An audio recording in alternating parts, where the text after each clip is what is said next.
They walked in and said, "It's a boy," and he was doing fine. The emergency C-section had gone well for Zach Carver's third child. He was now resting in the neonatal intensive care unit. His wife, Autumn, however, was in ICU, fighting for her life. I was told that she had 0% chance of survival. I mean, the worst day of my life. Autumn was 8 months pregnant when she and Zach contracted COVID-19 in mid-August 2021. Zach recovered quickly. Autumn did not. By late August, she was in ICU on a ventilator with acute respiratory distress syndrome and having an emergency C-section to save the life of the baby. Now she was on advanced life support, called ECMO. I've been with Autumn since I was 14 years old. I don't know life without her, and so they're telling me that she's not going to survive. It was traumatic. In the coming weeks, Autumn remained in critical condition. All Zach could do was pray and ask God for a miracle.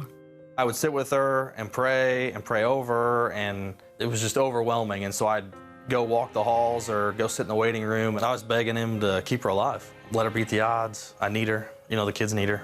By now, Zach had posted a prayer request on Facebook that ignited a wildfire on social media.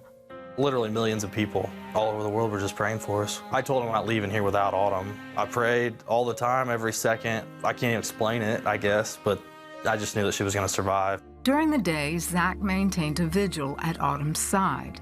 At night, he visited his 2 daughters and baby son Huxley, who were staying with their grandparents.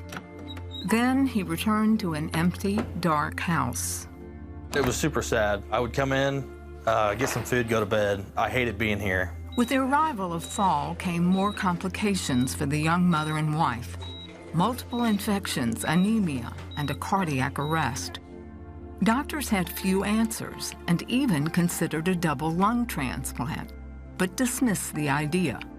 Instead, they suggested that Autumn be taken off life support and allowed to die peacefully, with a do not resuscitate order in place. Zach declined, refusing to give up. The main doctor said there was a 0% chance that she would survive. I remember going off on my own that afternoon and I don't know, somewhere in the hospital. I've been praying. I just knew that she wasn't gonna die. Zach and millions on Facebook continued to pray as Zach began searching for a second opinion. In early October, there was one hopeful moment. Autumn's vital signs improved slightly, and doctors agreed to Zach's request that she be taken out of sedation and off ECMO long enough for her to see and hold Huxley for the first and perhaps last time. I obviously had very little strength to hold myself up, so they got me all propped up with lots of pillows all around me, and they brought him in and they put him in my arms. Zach was helping me. We got to feed him a bottle. So they took him and then they just laid him to my side, and he just kind of curled up and went to sleep. The reunion was short-lived as Autumn was put back on ECMO. Then another answer to prayer. Renowned thoracic surgeon Dr. Ankit Bharat at Northwestern Memorial Hospital in Chicago agreed to evaluate Autumn for a double lung transplant. We got transferred up to Chicago, and that doctor, day 2, said whether you need a lung transplant or not, you're gonna be fine. Although still on life support, Autumn was only lightly sedated.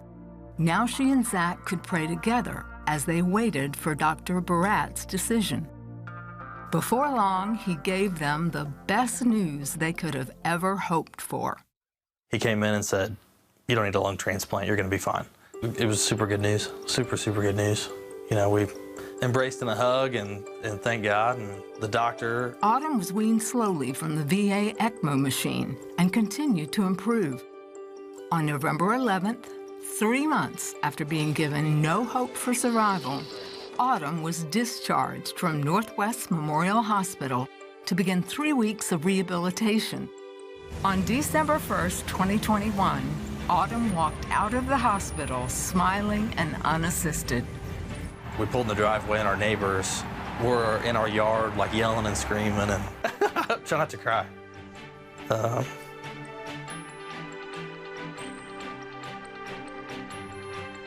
It was just emotional. It was a whole host of emotion. Just the opportunity to see my kids grow, spend time with my husband. Every day is a gift. My daughter said, "I believe in miracles, Mommy." The neighborhood is quiet today. Autumn is busy providing her family with all the TLC they missed and more. But life in the Carver family will never be the same. Tell people you love them. Give lots of hugs. It can just all change so quickly, and you don't want to leave anything unsaid. I'm closer with my family. I say prayers with my kids every single night now. I didn't do that before.